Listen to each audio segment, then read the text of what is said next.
So we have our aluminum body here on the rotisserie, and if you're not here for a day, you missed one of the actual installations of the first round of primer. It's called DP90, and it basically is a way that you shoot aluminum to have good adhesion with the rest of the processes that goes on top, and it's black. So you can see a little bit of that DP90 in here.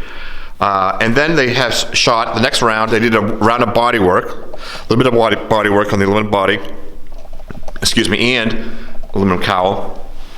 Doesn't require a lot, but it's pretty true to form. It doesn't have a lot of warpage or any issues with it.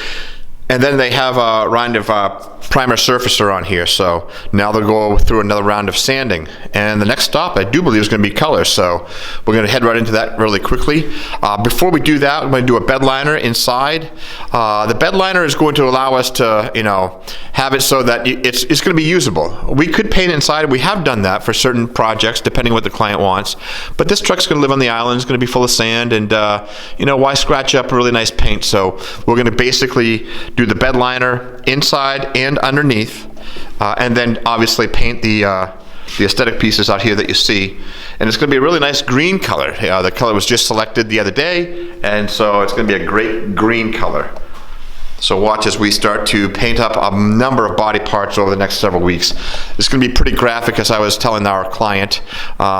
Sanding is not the most graphic thing that we do from a video standpoint, because I can come in and show this again, and it's a different color or whatnot. But when you start to run into paint and do that graphic thing, it becomes a very different color, and then we're on to reassembly. So on to the final push to put it back together.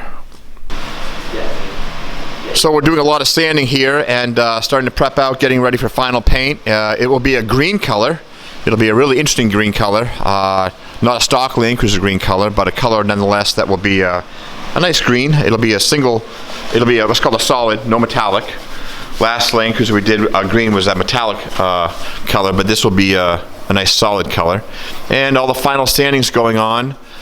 Inside, outside, all around, and you can see it here on the rotisserie. So a lot of labor hours are spent sanding and prepping and whatnot, taping. It's hard to, again, get that all caught up on the video here, but it'll get pretty graphic once we start shooting paint color. All right, Barry's in there doing the final coat of primer sealer, and this sets us up for final paint.